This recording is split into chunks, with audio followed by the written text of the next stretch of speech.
కలుసుకున్నాం. మళ్ళీ మనం తిరిగి పునర్నిర్మాణించుకోవడానికి, లేకపోతే తిరిగి సమర్పించుకోవడానికి, తిరిగి దేవుని సన్నిధిలో పరీక్ష చేసుకోవడానికి, దేవునితో మాట్లాడడానికి ప్రభు మనతో మాట్లాడుతున్నప్పుడు దాన్ని మనం వినడానికి వచ్చాము. కాబట్టి రిట్రీట్ అనేటువంటిది దాని యొక్క అర్థం అది. రిట్రీట్, వన్ డే రిట్రీట్, స్త్రీల రిట్రీట్ అందరిది. కాబట్టి మీరు ఎందుకు వచ్చారు అంటే రీట్రీట్ చేసుకోవడానికి వచ్చారు. మళ్ళీ మీరు దేవునితో సమర్పించుకోవడానికి, దేవునితో సహవాసం ఏర్పరచుకోవడానికి, దేవునితో తిరిగి సంబంధాన్ని పటిష్టంగా, గట్టిగా, స్థిరంగా ఏర్పరచుకోవడానికి వచ్చారు.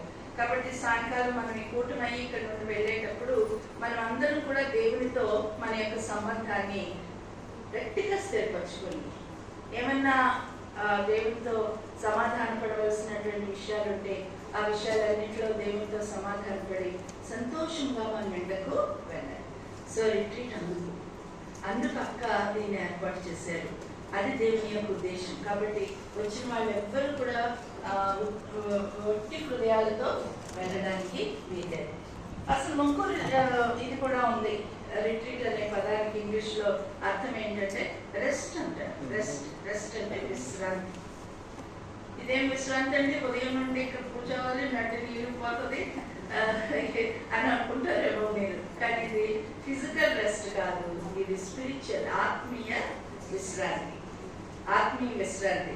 ఇంటి దగ్గర పనులు, భర్తల్ని, పిల్లల్ని అందరికి అప్పగించేసి ఇంటి పనులన్నీ వదిలేసి ఈ పాటికి మనం ఇంట్లో కూర్చొని ఏదో పనులు, వండుకోవడాలు ఏదో చేసుకుంటా ఉంటాం కదా.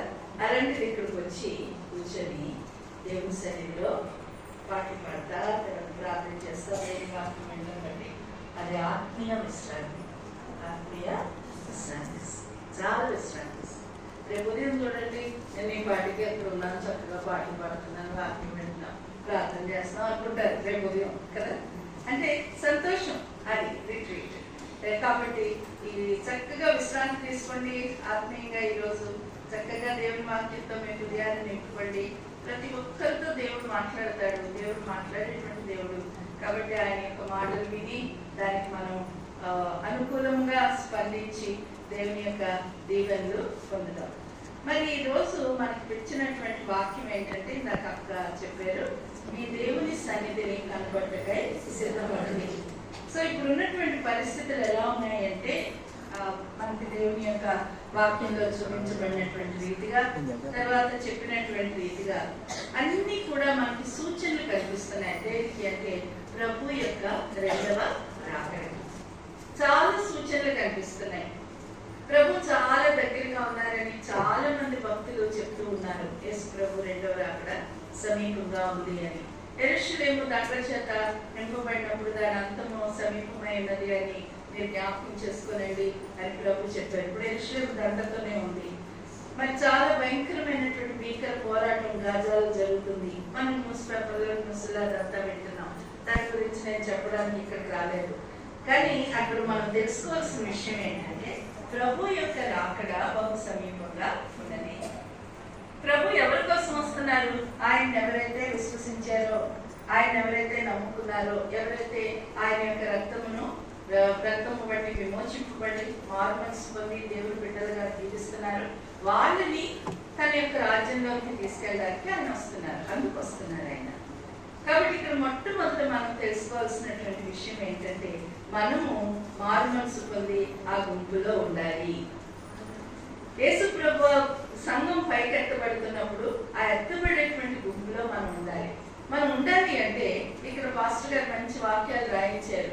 ఇందులో ఈ వాక్యం చూడండి.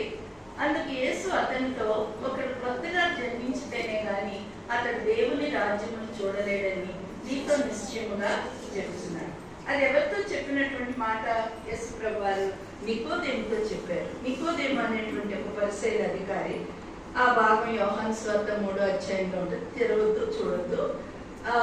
అక్కడ మనం చూస్తాం, అతను రాత్రి వేళ ప్రభు దగ్గరకు వచ్చి మాట్లాడుతూ ఉంటాడు. మాట్లాడుతూ ఉన్నప్పుడు, నువ్వు తిరిగి జన్మించడం అంటే ఏంటి, దేవుని రాజ్యం గురించి అడుగుతాడు. అడిగితే ప్రభు ఏమంటాడంటే, కొత్తగా జన్మించితేనే కానీ దేవుని రాజ్యాన్ని చూడలేదు. యేసు ప్రభు వారు సంఘాన్ని పైకెత్తడానికి, తన యొక్క బిడ్డలను తీసుకుని వెళ్ళడానికి వస్తున్నప్పుడు అక్కడ గుంపులో ఉండేవాళ్ళు ఎవరు అంటే క్రొత్తగా జన్మించినటువంటి వాళ్ళు. అందుకే యేసుప్రభు ఆ రాత్రి నికోదేముతో ఏమని చెప్తారంటే, ఒకడు క్రొత్తగా జన్మించితేనే కానీ దేవుని రాజ్యాన్ని అసలు చూడలేడు, ప్రవేశించిన సంగతి అలా ఉంచండి, అసలు చూడలేడు. కాబట్టి ఈ మధ్యాహ్న కాల సమయంలో ప్రభు మనల్ని అడుగుతున్నటువంటి మొదటి ప్రశ్న ఏంటంటే, ఆర్ యు బోర్న్ అగైన్? నువ్వు మార్మన్స్ పొందేవా? క్రొత్తగా జన్మించేవా? యేసు ప్రభుని వెంబడించడం కాదు క్రొత్తగా మార్మన్స్ పొందడం అంటే. యేసు ప్రభుని అంటే అన్ని వదిలేసుకొని, పూజలు పునస్కారాలు అన్ని వదిలేసుకొని వచ్చేయడం, యేసు ప్రభుని వెంబడించడం, ఆ తర్వాత ప్రతి ఆదివారం గుడికి వెళ్ళడం, కానుక ఇవ్వడం, అది కాదు మార్మన్స్. మార్మన్స్ అంటే ఏంటి అంటే యేసు ప్రభుతో వ్యక్తిగతమైనటువంటి సంబంధాన్ని ఏర్పరచుకోవడం. వ్యక్తిగతమైనటువంటి సంబంధం ఏంటి అంటే, లూకా సువార్త మీరు ఇంటికి వెళ్ళి చదువుకోండి. లూకా సువార్త 19వ అధ్యాయంలో అక్కడ ఒక వ్యక్తి గురించి మనం చూస్తాం. ఆ వ్యక్తి ఎవరంటే జక్కయ్య.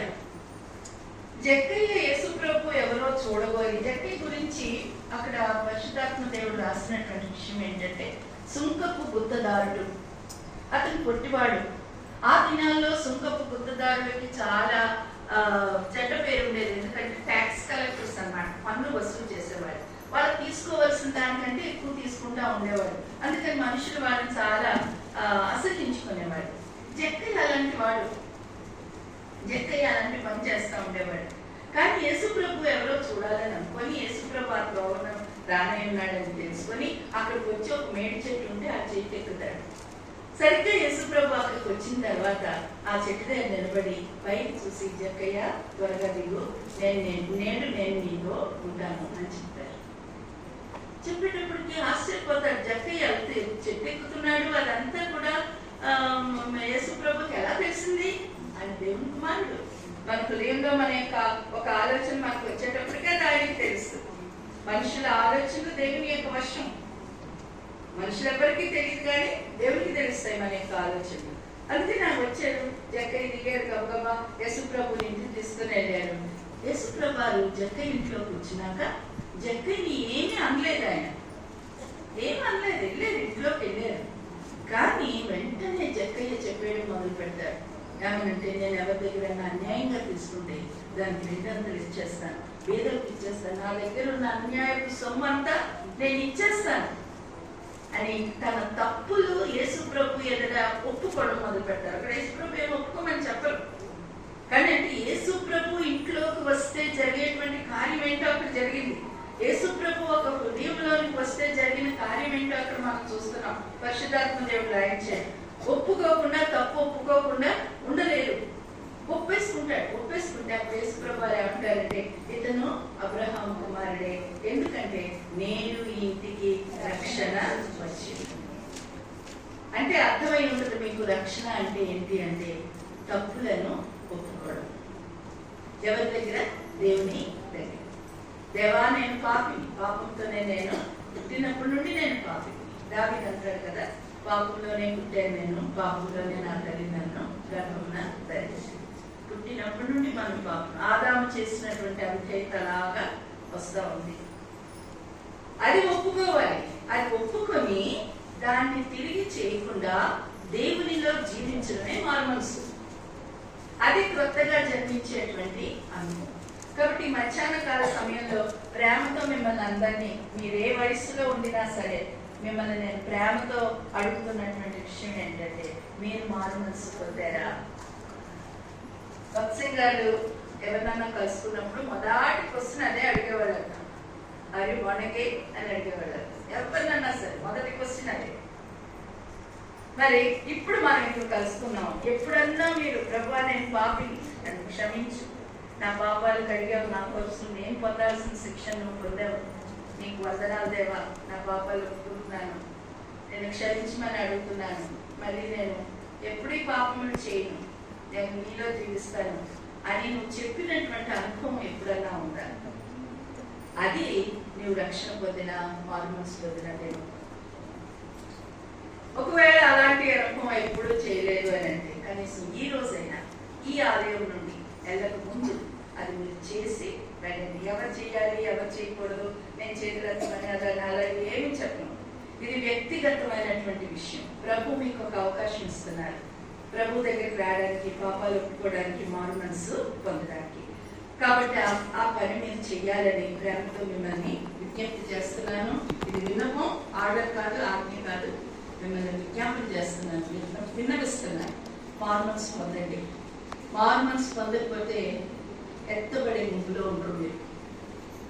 యేసు ప్రభు వచ్చినప్పుడు, అయ్యా నేను మందిరంలో ఇంత సేవ చేశాను, ఇంత చేశాను, ఇంత ఎట్టి వాయించాను, తర్వాత గంటలు కొట్టాను, తర్వాత కీబోర్డ్ వాయించాను, మరి ఎన్నో సేవలు చేశానని చెప్తే ఆ సేవలన్నిటినీ దేవుడు ఏం కన్సిడర్ చేయడు. దేవుడు కన్సిడర్ చేసేది ఏంటంటే నువ్వు మారు మనసు పొందేవా లేదా అది. కాబట్టి ఆ గుంపులో మనం ఉండాలి. నేను పొందాను. నేను 8వ క్లాస్ చదువుతున్నప్పుడు యేసు ప్రభుని నా సొంత రక్షకునిగా అంగీకరించాను. నేను క్రైస్తవ కుటుంబంలో పుట్టాను. క్రైస్తవ మట్టు మర్యాదల్లో నా తల్లిదండ్రులు నన్ను పెంచారు. సండే స్కూల్కి వెళ్ళడం, గుడికి వెళ్ళడం, అన్ని క్రైస్తవ దీంట్లో నేను పెరిగాను. మా ఫ్యామిలీలో 4వ తరం, మా అమ్మగారు వాళ్ళు 4వ తరం క్రైస్తవులు అయిన వాడు. అందువల్ల మాకు ఎక్కడ ఇంట్లో హిందూ ఇదేమి ఉండేది కాదు. మేము క్రైస్తవులుగానే ఉన్నాం. మరి అలాంటి క్రైస్తవులకి కూడా క్రైస్తవ కుటుంబంలో పుట్టినంత మాత్రాన్ని మారు మనసు పొందినట్టు కాదు.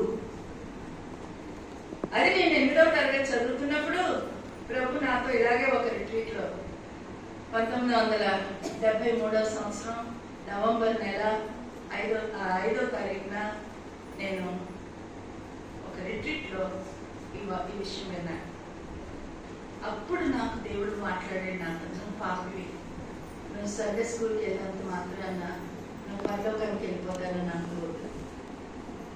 నువ్వు గుడికి రెగ్యులర్గా వెళ్ళిపోయి కానుకలు ఇచ్చేస్తున్నంత మాత్రాన పరలోకానికి వెళ్ళిపోతానని అనుకోవద్దు. నువ్వు మారు మనసు పొందాలి అని ప్రభు నాతో మాట్లాడారు. అప్పుడు నేను నా పాపాలు ఒప్పుకున్నాను.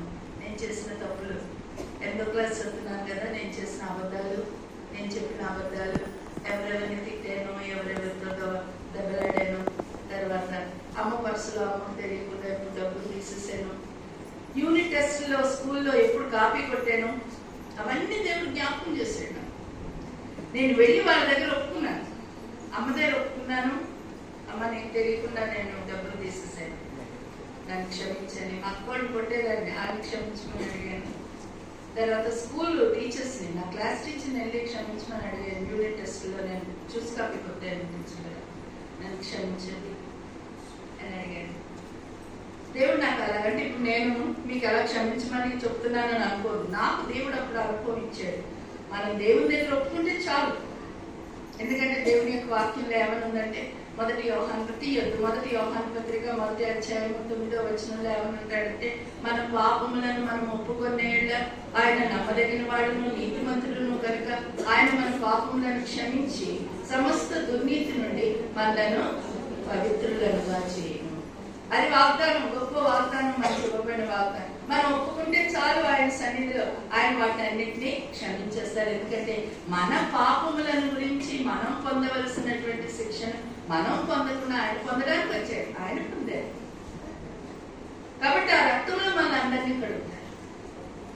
కాబట్టి ఓ తల్లి, ఓ చెల్లి, నాకంటే మీలో చాలా మంది చిన్నవాళ్ళే, కొంతమంది పెద్దవాళ్ళు ఉన్నారు. అక్క నాకంటే పెద్దవాళ్ళు ఇంకా కొంతమంది ఉన్నారు. కాబట్టి పెద్దవారైనా చిన్నవారైనా, యవనస్తులైనా చిన్న బిడ్డలైనా, you must be born again. మీరు మారు మనసు పొందాలి.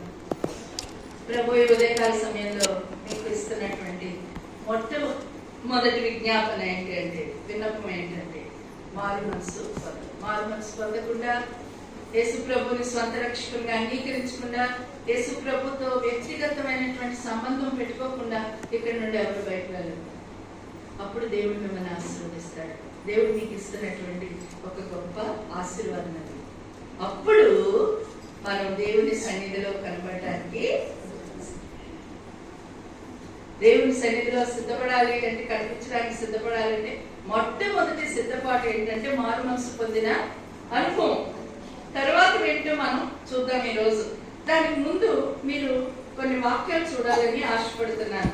ఒక్కటి చూడండి, మత్తయి సువార్త 3వ ఎవరన్నా గట్టిగా చదవచ్చు. ఒకవేళ మైక్ ఉంటే మైక్ దగ్గర పెట్టుకొని చదివినా నాకు సంతోషమే. మార్కు సువార్త 3వ అధ్యాయము 8వ వచనం చదవమా. 7వ వచనం చివరి భాగం చదువు.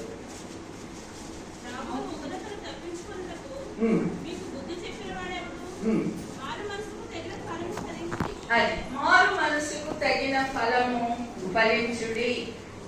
మారు మనసు పొందేస్తే సరిపోదు, కొత్తగా జన్మించితే సరిపోదు, దానికి తగిన ఫలము ఫలించుడి అని ఇంకా చదవమా. 8వ వచనం నుండి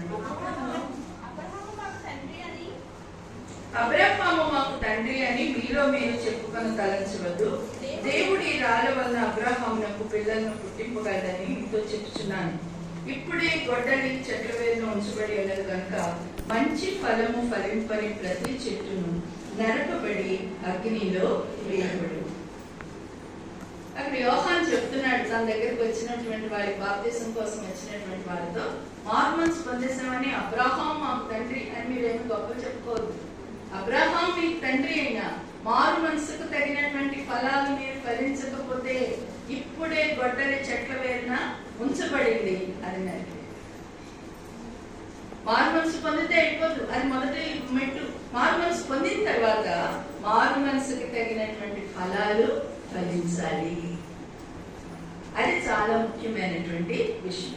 మరొక వాక్యం మేము చదవాలని ఆశపడుతున్నాను. దేవుని సన్నిధిని మనం కనిపించడానికి సిద్ధపడుతున్నాము. అందువలన మనం చేయాల్సినటువంటి మరొక విషయం గురించి 2వ కొరింథీయులకు రాసినటువంటి పత్రికలో అక్కడ 5వ అధ్యాయంలో పౌలు ఇలా రాస్తున్నాడు. 19వ వచనం చదవమా. గట్టిగా చదవమా వినిపించడానికి. ఎందుకనగా తాను జరిగించిన క్రియల చొప్పున అవి మంచివైనను సరే చెడ్డవైనను సరే దేహముతో జరిగించిన వాటి ఫలమును ప్రతి వాడును పొందునట్లు మనమందరమును క్రీస్తు న్యాయపీఠము ఎదుట ప్రత్యక్షము కావలేను. చాలమ్మా. ఎందుకనగా తాను జరిగించిన క్రియల చొప్పున, వినండి జాగ్రత్తగా వినండి అమ్మా అందరూ. తాను జరిగించిన క్రియల చొప్పున అవి మంచివైనను సరే చెడ్డమైనను సరే దేహముతో జరిగించిన ప్రతి వాటి ఫలమును ప్రతి వాడును పొందినట్లు మనమందరము క్రీస్తు న్యాయపీఠం ఎదుట ప్రత్యక్షము కావాలి. పైకి ఎత్తబడిన తర్వాత మనం అక్కడికి వెళ్ళిన తర్వాత దేవుని రాజ్యంలో మనం చేసినటువంటి పనులు మంచివైనా చెడ్డమైనా సరే వాటి గురించి క్రీస్తు న్యాయపీఠం ఎదుట మనం ప్రత్యక్షం కావాలి. మీరు అనుకోవచ్చు, అక్క ఇక్కడ మళ్ళీ భలే వాక్యం చెప్తుంది, అక్క చక్కగా అన్ని మంచి పనులే చేస్తుంది అనమాట, అందుకని క్రీస్తు న్యాయపీఠం ఎదుట ప్రత్యక్షం అవడం గురించి చెప్తుంది అని మీరు నన్ను ఎక్కడ చూస్తున్నారు? ఇక్కడే చూస్తున్నారు.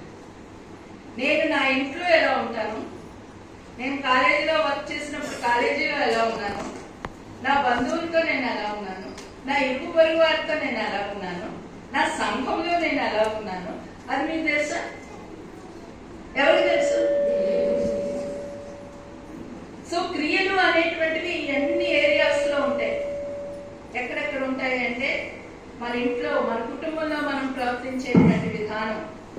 ఒక భార్యగా నేను నా భర్తతో ఎలా ఉంటున్నాను, ఒక తల్లిగా నా పిల్లలతో నేను ఎలా ఉంటున్నాను, ఆ తర్వాత ఒక కోడలుగా నా అత్తమామలతో నేను ఎలా ఉంటున్నాను, నా ఇన్లాస్ తో ఎలా నేను ఉంటున్నాను, ఆ తర్వాత నా తోబుట్టులతో నేను ఎలా ఉంటున్నాను, వర్క్ చేస్తున్న ప్రదేశంలో నేను ఎట్లా ఉంటున్నాను.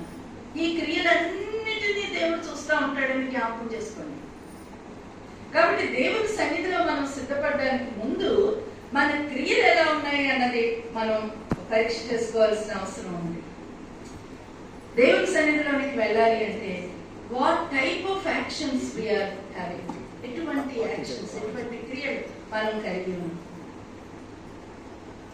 అవి మంచివైనా సరే చెడ్డమైనా సరే క్రీస్తు న్యాయపీఠం మీద మనం నిలబడాలి. అక్కడ పుస్తకాలు తెరవబడతాయి, జీవ గ్రంథాలు తెరవబడతాయి, మనం చేసినటువంటి పనులన్నీ కూడా అక్కడ రాయబడి ఉంటాయి. నేను చేస్తున్న పనులు, నేను మాట్లాడుతున్న మాటలు, నా యొక్క రిలేషన్షిప్స్ అవేమి మీకు తెలియదు, కానీ అవన్నీ కూడా ఎక్కడ రాయబడుతున్నాయి? ఆ దినం నాకు తెరవబడుతుంది పుస్తకం. ప్రభు అన్నీ కూడా చూస్తాం. కాబట్టి మనం చాలా జాగ్రత్తగా క్రైస్తవ జీవితాన్ని జీవించాలమ్మా. నేను ఎందుకు చెప్తున్నానంటే, మారు మనసు పొందిన తర్వాత మనం జీవించే జీవితం అది చాలా జాగ్రత్తగా జీవించాల్సినటువంటి జీవితం. దేవుని మహిమ కొరకు జీవించాలి. మన మాటలు దేవుని చూపించాలి, మన ప్రవర్తన దేవుని చూపించాలి. అన్ని విషయాలు, మన యాటిట్యూడ్స్, మన ఎమోషన్స్ అన్ని కూడా దేవుని చూపించాలి. అలాగ మనం అంటే ఒక్క దినంలో మనం ఏదో మారిపోయి పరిశుద్ధంగా అయిపోం. దేవునితో మనం నడుస్తూ ఉన్నప్పుడు, ప్రార్థన చేసుకుంటూ, వాక్యం చదువుకుంటూ, సంఘానికి వచ్చి వాక్యం వింటూ మనం సరి చేసుకుంటూ ఉంటే ఈ పరిశుద్ధత, ఈ యొక్క మంచి క్రియలు చేయడం అనేది, దేవునికి ఇష్టంగా ఉండడం అనేది మనకు దేవుడు వస్తుంది. అది చెప్పాలి, అది చెప్పాలి. సిద్ధపాటు, అది దేవుని సన్నిధిలో కనిపించడానికి సిద్ధపడడం అంటే అది. ఏంటి మాట్లాడుతున్నా? ఆదివారం గుడికి వెళ్ళామంటే వాక్యం విన్న తర్వాత ఆరాధనలో దేవుడు ఏం మాట్లాడాడు నాకేం చెప్పాడు? తర్వాత బలవర్తమానంలో ఏం చెప్పాడు దేవుడు నాకు? అప్పటికప్పుడు దాన్ని మనం సరి చేసుకోవాలి. అప్పటికప్పుడు దేవునితో సమాధానం పడాలి. అప్పుడు బల దగ్గరికి మనం. అలా ఒక ప్రత్యేకమైన బైబిల్ స్టడీలో ఉన్నారనుకోండి, మీరు బైబిల్ స్టడీలో ఆయన చెప్తున్నారు వాక్యం అంటే ఎవరి కోసం చెప్తారైనా? మన కోసం. కాబట్టి ఆ బైబిల్ స్టడీ వింటున్నప్పుడు ఏంటి చెప్తున్నారు ఆ వాక్యం అంటే అది విని దాని ప్రకారం మన జీవితాన్ని మార్చుకోవాలి. దేవునికితో సన్నిహితమైనటువంటి సంబంధాన్ని కలిగి ఉండాలి. ఇదంతా కూడా మనం జ్ఞాపకం పెట్టుకుందాం. ఈ రిట్రీట్ లో దేవుని సన్నిధిలో సిద్ధపడదాం. మారు మనసు ఉన్నటువంటి వారిని బట్టి దేవునికి స్తోత్రాలు. మారు మనసు లేనటువంటి వాడు ఇక్కడే ఈ దినమే ప్రభువు దగ్గరతో సమాధానం పడి వెళ్ళాలి. దేవుని సన్నిధిలో సిద్ధపడడానికి మన క్రియలు ఎలా ఉన్నాయో మనం ఇప్పుడు పరీక్ష చేసుకోవాలి. ఇప్పుడు మనం అసలైనటువంటి వర్తమానంలోకి వస్తున్నాం. నేను 11కి మొదలు పెట్టాను, 12కి సరిగ్గా నేను ముగిస్తాను. అక్కతో చెప్పాను, అక్క సరే అన్నారు. 1 అవర్, ఇంకో హాఫ్ అన్ అవర్ అయిపోయింది. హాఫ్ అన్ అవర్ అసలైన మెసేజ్లోకి ఇప్పుడు వస్తున్నాను నేను. ఎందుకు అంటే ఫలములు ఫలించడం గురించి కదా, క్రియల గురించి చెప్పాను కదా. దేవుడు ఈ దినం ఏంటి నేను మీతో పంచుకోవాలి అని ప్రార్థన చేస్తున్నప్పుడు దేవుడు నాకు ఇచ్చిన వాక్యాన్ని మీకు చూపించాలని ఆశపడుతున్నాను. అది ఒకసారి తీయండి. మత్తయి సువార్త, బైబిల్స్ ఉన్న వాళ్ళందరూ తీయండి అమ్మా. మత్తయి సువార్త 12వ అధ్యాయము 33వ వచనము. ఒకరు గట్టిగా దాన్ని చదవండి. చెట్టు మంచిదని ఎంచి దాని పండును మంచిదే అని ఎంచుడి, లేదా చెట్టు చెడ్డదని ఎంచి దాని పండును చెడ్డదే అని ఎంచుడి. చెట్టు దాని పండు వలన తెలియబడును. ఈ వాక్యాన్ని ప్రభు నాకు చూపించారు. ఈ వాక్యాన్ని మనం ఈ ఉదయకాల సమయంలో చేద్దాం. అక్కడ చూసినట్లయితే ఆ వాక్యంలో మంచి చెట్టు, చెడ్డ చెట్టు రెండు ఉన్నాయి. మంచి చెట్టు కూడా పండు కాస్తుంది, చెడ్డ చెట్టు కూడా పండు కాస్తుంది.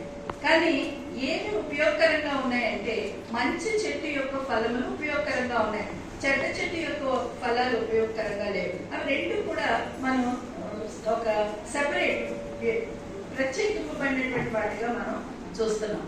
ఈ థియరీ ఆఫ్ సెపరేషన్ అన్నటువంటిది అంటే సెపరేషన్, ప్రత్యేకపరచబట్ట, ప్రత్యేకంగా ఉండుట, వేరు చేయబట్ట అన్నటువంటిది ఆది కాండం నుండి మనం చూస్తాం. ఆది కాండం 1వ అధ్యాయం నుండి కూడా చూస్తాం. అక్కడ ఏముంటది? దేవుని యొక్క ఆత్మ ఆ అగాధముల మీద అల్లాడుచున్నప్పుడు దేవుడు ఏమంటాడు? వెలుగు కలుగుగాక అంటాడు. అనగానే వెలుగు చీకటి వేరేటది. సముద్రము ఆరిన నేల వేరవ్వాలి అంటారు. సముద్రము ఆరిన నేల, ఒకవైపు అంతా మైదానాలు రావాలి, ఒకవైపు అంతా కొండలు రావాలంటే థియరీ ఆఫ్ సెపరేషన్, వేరు చేయబడ్డ, ప్రత్యేకింపబడ్డ అన్నటువంటిది దేవుని యొక్క గ్రంథంలో మనం చాలా చోట్ల చూస్తాం. మరి యేసు ప్రభు ఉపమానాల్లో కూడా ఈ వేరు చేయబట్ట అన్నటువంటిది చాలాసార్లు చెప్పారు. 10 మంది కన్యకలు, 5 బుద్ధి గలవారు, 5 బుద్ధి లేనివారు, గోధుమలు గురుగులు కదా యేసుప్రభు చెప్పినటువంటి. తర్వాత మేకలు గొర్రెలు, కుడి వైపేమో గొర్రెలు, ఎడమ వైపేమో మేకలు. ఇవన్నీ కూడా ప్రత్యేకింపబడ్డ, వేరు చేయబడ్డ. మరి పౌలు కూడా చెప్తాడు దాని గురించి, ఏమంటాడు? అవిశ్వాసులతో విజోడుగా ఉండకూడదు అని చెప్పి, చీకటికి వెలుగుతో ఏం సంబంధం? అవిశ్వాసకి విశ్వాసతో ఏం పొత్తు? బెలియాలకు క్రీస్తుకు ఏమి సంబంధం అని కొరింథీయులకు రాసినటువంటి పత్రికలో పౌలు రాస్తాడు. పౌలు కూడా రాస్తాడు దీని గురించి. అలాగే పేతురు కూడా తన పత్రికలో రాస్తాడు, యోహాను కూడా తన పత్రికలో రాస్తాడు. ఏమంటే ప్రత్యేకంగా ఉండాలి. మీరు యేసు ప్రభుని ధరించుకున్నారు, యేసు ప్రభుని మీరు కలిగి ఉన్నారు మీ హృదయంలో. కాబట్టి మీరు ప్రత్యేకింపబడిన వారు, ప్రత్యేకంగా మీరు జీవించాలి. ప్రత్యేకంగా జీవించాలి అంటే కొంతమంది దాన్ని అపార్థం చేసుకుంటారు. ఏమంటారంటే వస్తువులు తీసాను, నేను వస్తువులు తీసేసాను, నేను ఒక సమర్పణ చేసుకున్నాను కాబట్టి తీసాను, కానీ నేను వస్తువులు వేసుకున్న వాళ్ళని ఎవరిని కూడా ఆక్షేపించను. అందరూ వస్తువులు వేసుకోవచ్చు, అందరూ వస్తువులు వేసుకోవచ్చు. వస్తువులు వేసుకోకపోవడం అనేటువంటిది అది వ్యక్తిగతమైనటువంటి సమర్పణ. నేను వస్తువులు వేసుకునేదాన్ని. పెళ్ళైన తర్వాత కూడా చాలా కాలం వేసుకున్నాను. నేను పెళ్లికి నాకు ఆయన కూడా ఒక రింగ్ ఇచ్చారు, ఒక చైన్ ఇచ్చారు. సరే మా అమ్మగారు నాకు నగలు పెట్టారు, అవి అన్నీ ఉంటాయి. ఇవన్నీ ఇప్పుడు బీరువాలో ఉన్నాయి, నా దగ్గర ఉన్నాయి. నేను ఒక ప్రత్యేకమైన పరిస్థితిలో ప్రభు నాతో మాట్లాడారు, తీసేయమన్నారు, తీసేసారు, అంతే. అది ప్రత్యేకమైనటువంటి సమర్పణ. కొంతమంది ప్రత్యేకంగా ప్రభు వారితో మాట్లాడతారు, తెల్లబట్టలే వేసుకుంటారు. అలాగని తెల్లబట్టలే ప్రత్యేకంగా ఉండడం అంటే వేసుకోవడం కాదు. రంగు బట్టలు చక్కగా కట్టుకోవచ్చు, రంగు బట్టలు వేసుకోవచ్చు, పువ్వులు పెట్టుకోవచ్చు, తప్పేం కాదు. నగలు వేసుకోవచ్చు, తప్పేం కాదు. చక్కటి చీరలు కట్టుకోండి. మేము ఉన్నప్పుడు ఇంత మంచి చీరలు లేవు, ఇప్పుడు మంచి మంచి చీరలు వచ్చేసినాయి. చక్కగా కట్టుకోండి. యవనస్తులు తర్వాత మీరు కట్టుకోవాలి, చక్కగా కట్టుకోండి, చక్కగా ఉండండి. పౌడర్ రాసుకోండి, తప్పేం కాదు. నేను రాసుకుంటాను పౌడర్, ఎందుకంటే నాకు చాలా చెమట, అందుకని దాని గురించి నేను తప్పకుండా పౌడర్ రాసుకుంటాను. తప్పేం కాదు, అవేం తప్పు కాదు. మరి ప్రత్యేకంగా ఉండడం అంటే ఏంటంటే అక్క అని మీరు అడిగితే నేను చెప్తున్నాను, మన జీవితంలో ప్రత్యేకత కనిపించాలి, మన ప్రవర్తనలో ప్రత్యేకత కనిపించాలి, మన ప్రేమలో ప్రత్యేకత కనిపించాలి, మన పరిశుద్ధతలో ప్రత్యేకత కనిపించాలి, దేవుణ్ణి మనం సేవించే విధానంలో ప్రత్యేకత కనిపించాలి. ప్రత్యేకత అంటే అది ఎక్కడి నుండి వస్తుంది అంటే హృదయంలో నుండి.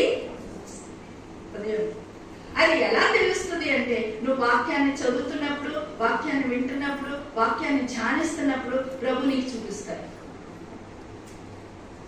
ఎవరి ద్వారానో రాదు, నువ్వు దేవునితో నీకు ఉన్నటువంటి సంబంధాన్ని బట్టి. నువ్వు దేవుని బిడ్డలు అయిపోయావు కదా, మారు మనసు పొంది, ప్రభు నీతో మాట్లాడతారు. నువ్వు ప్రతిరోజు వాక్యం చదువుతున్నప్పుడు, ప్రతిరోజు ప్రార్థన చేస్తున్నప్పుడు, ప్రతిరోజు వాక్యం వింటున్నప్పుడు దేవుని సన్నిధికి వచ్చి ప్రభు నీతో మాట్లాడి నీకు తెలియపరుస్తాడు. ఎలాగ ప్రత్యేకంగా నీవు ఉండాలి, ఎలా ప్రత్యేకంగా ఉండాలి నీ మాటలు ఎలా ఉండాలని పౌలు కొలస్సీయులకు రాసిన పత్రికలో రాస్తాడు. నీ మాటలు రుచికరంగా, కృపా సహితంగా. మాటల గురించి యాకోబు చాలా రాస్తాడు. అవన్నీ మనకు మీరు చదువుకోండి, తర్వాత ధ్యానించండి. మన మాటలు ఎలా ఉండాలి, మన నడక ఎలా ఉండాలి, మన ప్రవర్తన ఎలా ఉండాలి. పేతురు రాస్తాడు, నీ దేవుడైన నేను యెహోవాను పరిశుద్ధుడను కనుక సమస్త ప్రవర్తన యందు పరిశుద్ధత కలిగి. అది ప్రత్యేకం. ఇక్కడ 2 చెట్లను చూస్తున్నాం, మంచి చెట్టు. అసలు మంచి చెట్టు అంటే దాని లక్షణాలు ఏంటి అని ఆలోచిస్తున్నాను ఈ వాక్యాన్ని సిద్ధపడుతున్నప్పుడు. మంచి చెట్టు అని దేని అంటామమ్మా? నీడనిచ్చేది మంచి చెట్టు, మంచి ఫలం ఇచ్చేది మంచి చెట్టు. ఆ తర్వాత ఆ చెట్టు యొక్క కలపను ఉపయోగించుకోవడానికి వీలుగా ఉంటే మంచి చెట్టు. మామిడి చెట్టు మంచి చెట్టు. మామిడి చెట్టు కలప ఉపయోగిస్తాం, పళ్ళు సమ్మర్లో మంచి పళ్ళు తింటాం కదా. మా కాకినాడలో ఉన్న వాళ్ళకి, ఇక్కడ ఉన్న వాళ్ళకి తెలుసు. ఒంటిమాడు జంక్షన్ అంతే, ఎప్సకోడ్ ఇంటికి దగ్గరగానే ఉంది ఒంటిమాడు జంక్షన్ అంటాం దాన్ని. అక్కడ ఒంటిమామిడి చెట్టు ఎందుకు వచ్చింది అంటే, మొదట్లో చాలా కాలం కిందట అక్కడ ఒక మామిడి చెట్టు ఉండేది. ఏం మామిడి అది? నరమామిడి అనేవాళ్ళు దాన్ని. దాని గురించి మీరు విన్నారో లేదో నాకు తెలియదు. ఆ మామిడికి మామిడి చెట్టు కాదు అది, అది ఫాల్స్ మామిడి చెట్టు. దాని కాయలు కాస్తాయి, ఎంత కాయలు నల్లగా, ముందు పచ్చగా ఉంటాయి, తర్వాత నల్లబడతాయి. అవి ఎవరు తినకూడదు, అవి తినే పళ్ళు కాదు అవి. చెట్టు మాత్రం ఉంటుంది చక్కగా, దాని పళ్ళు ఎవ్వరికి ఉపయోగం ఉండదు, ఎవరికి ఉపయోగం ఉండదు. అలాంటి చెట్లన్నీ కూడా చెడ్డ చెట్లు, అలాంటి చెడ్డ చెట్లు ఉన్నాయి కొన్ని. కానీ దేవుడు మన కోసం చాలా మంచి చెట్లను ఆయన చేశాడు. చాలా మామిడి చెట్టు అయినా, సపోటా చెట్టు, జామ చెట్టు, పళ్ళు ఉంటాయి. మామిడి చెట్టు అయితే నీడ కూడా ఉంటుంది. వేప చెట్టు కాయలు చాలా చేదు, కానీ మంచి నీడ ఉంటుంది, మంచి గాయలు వస్తుంది. అలాగే చెడ్డ చెట్లు కూడా ఉన్నాయి. నరమామిడి చెట్టు, ఒంటి మామిడి చెట్టు, తర్వాత అశోక వృక్షం అని ఉంటుంది. ఇలా ఉంటుంది పొడవుగా, దానికి నీడ ఉండదు, కాయలు ఉండవు, ఏముండదు. ఏంటంటే పొడవుగా ఎక్కువ ఉంటుంది. అందం ఏంటి అందం? నా ముఖం అందం, పొడవుగా ఉంటుంది. పార్కుల్లో అక్కడ కనిపిస్తుంది. దానివల్ల ఒక ఉపయోగం ఉంది. అశోక వృక్షం పొడవు అందం. యూకలిప్టస్ చెట్టు ఉంటుంది, దానికి నీడ ఉండదు, కానీ మంచి ఆయిల్ ఇస్తుంది, మంచి నూనె ఇస్తుంది. ఆ చెట్టు ఆకుల్లో నుండి మంచి నూనె తీస్తారు. యూకలిప్టస్ ఆయిల్ అన్నది చాలా మంచి నూనె. అలా నూనె ఇచ్చేటువంటి చెట్లు కొన్ని ఉన్నాయి, పళ్ళు ఇచ్చేటువంటి చెట్లు కొన్ని ఉన్నాయి, నీడ ఇచ్చేటువంటి చెట్లు కొన్ని ఉన్నాయి. మంచి చెట్టు అంటే అర్థం ఏంటంటే, నీడ ఇచ్చి ఫలమునిచ్చి, చెట్టు యొక్క కాండము కూడా ఉపయోగానికి వచ్చినప్పుడు అది మంచి. ఇక్కడ యేసుప్రభు వారు ఎక్కడ ఈ యొక్క దీని గురించి చెప్పారు అంటే, ఒక్కసారి చూడండి మత్తయి సువార్తలో ఏ సందర్భంలో యేసుప్రభు వారు ఈ యొక్క వాక్యాన్ని చెప్పారు. మంచి చెట్టు చెడ్డ చెట్టు అని 12వ అధ్యాయంలో పోతాం. మత్తయి సువార్త 12వ అధ్యాయంలో చూసినట్లయితే, అక్కడ ఒక అబ్బాయిని బాగు చేశారు ఆయన. ఆ బాగు చేసినటువంటి ముందు భాగం అనమాట. నేను చెప్పేస్తున్నాను వినండి, మనం చదవడానికి టైం లేదు. అక్కడ అపవిత్రాత్మ పట్టినటువంటి ఒక వ్యక్తిని యేసుప్రభు స్వస్థపరుస్తారు. అతనికి ఏంటంటే గుడ్డితనం ఉంది, తర్వాత మాట్లాడలేడు కూడా. గుడ్డితనం ఉంది, మాట్లాడలేడు. అతన్ని బాగు చేశారు, యేసుప్రభు బాగు చేశారు. బాగు చేసేటప్పటికి అక్కడ ఉన్న పరిసయ్యులు ఏమని మొదలు పెడతారంటే, ఈయన ఎలా బాగు చేశాడంటే దెయ్యముల అధిపతి అయిన బయల్జెబూలు యొక్క అధికారం వలన బాగు చేశాడు అని యేసుప్రభుని వాళ్ళు విమర్శించడం మొదలు. ఆ సందర్భంలో యేసుప్రభు మాట చెప్పారు. ఏమనంటే, చెట్టు మంచిదని ఎంచి దాని పండును మంచిదే అనండి, చెట్టు చెడ్డదని ఎంచి దాని పండును చెడ్డదే అనండి, చెట్టు దాని పండు వల్ల తెలియదు. అంటే ఒకరి యొక్క జీవితము అతని క్రియల వలన, అతను ఫలించేటువంటి ఫలాల వలన తెలుస్తుంది అని అక్కడ యేసుప్రభు చెప్పారు. కాబట్టి ఉదయకాల సమయంలో ప్రభు మనతో మాట్లాడుతున్న మరొక విషయం ఏంటంటే, మన జీవితం ఎలాంటిదో అన్నది మన యొక్క ఫలాల వలన తెలుస్తుంది. ఫలాలు అంటే మన క్రియలే మన ఫలాలు. మన చెట్లు కాదు పళ్ళు కట్టి కాయలు కాసి ఇవ్వడానికి మన మనుషులు. మన క్రియల వలన, మన క్రియలే ఫలాలు. అవి మంచి ఫలాలు, మంచి క్రియలు అయినప్పుడు మనము దేవునికి మంచి ఫలాన్ని, మంచి మహిమను ఇస్తున్నామని అర్థం. ఈ ఉదయకాల సమయంలో నేను కొంతమంది స్త్రీలను బైబిల్లో నుండి మీకు చూపించాలని అనుకుంటున్నాను. మంచి ఫలములు ఫలించిన స్త్రీలు. ఎందుకు వారిని మేము ముందు పెడుతున్నాను అంటే, మనము కూడా ఆ విధంగా జీవించడానికి. జ్ఞాపకం పెట్టుకోండి, వినేసి సంతోషించి అక్క చాలా బాగా వాక్యం చెప్పేసింది అని ఆనందించుకోవడానికి, నేను చాలా బాగా చెప్పేశాను నేను ఆనందించడానికి కాదు. దేవుడు నాతో, మనందరితో మాట్లాడుతున్నది ఎందుకంటే అవి మనం అన్వయించుకోవాలి. చెప్పకముందు నేను ముందు పరిశీలన చేసుకున్నాను, ఇవి నాలో ఉన్నాయా లేవా. ముందు పరిశీలన చేసుకుని నేను చెప్పాలి. నేను అవన్నీ ప్రార్థన చేసుకొని ఉదయం నేను మీతో షేర్ చేస్తున్నాను. మనం అందరం కూడా ఆ మంచి ఫలాల్ని ఫలించడానికి మనం ప్రయత్నం చేద్దాం. మొట్టమొదట మనం ఒక స్త్రీని చూద్దాం. ఆమె గురించి ఎక్కడ రాయబడింది అంటే న్యాయాధిపతుల గ్రంథము, 2 పాత నిబంధన గ్రంథంలో నేను చూపిస్తాను, తర్వాత 2 క్రొత్త నిబంధన గ్రంథంలో చూపిస్తాను. న్యాయాధిపతుల గ్రంథం 4వ అధ్యాయము 4వ వచనం నుండి 5వ అధ్యాయము 31వ వచనం వరకు అక్కడ ఒక స్త్రీని చూస్తాం. పేరు చెప్పగలరామా ఎవరన్నా? దెబోరా. Very good. దెబోరా ఎవరమ్మా? ఎవరు చెప్పాలి? చెప్పాలి. న్యాయాధిపతి. ఎవరికి న్యాయాధిపతి? ఇశ్రాయేలీయులకు న్యాయాధిపతి. ఇశ్రాయేలీయులకు న్యాయాధిపతి. మోషే చనిపోయిన తర్వాత యెహోషువ స్వాస్థ్యం పంచిపెట్టాడు కనాను దేశంలోకి ఇశ్రాయేలీయులను తీసుకెళ్లి.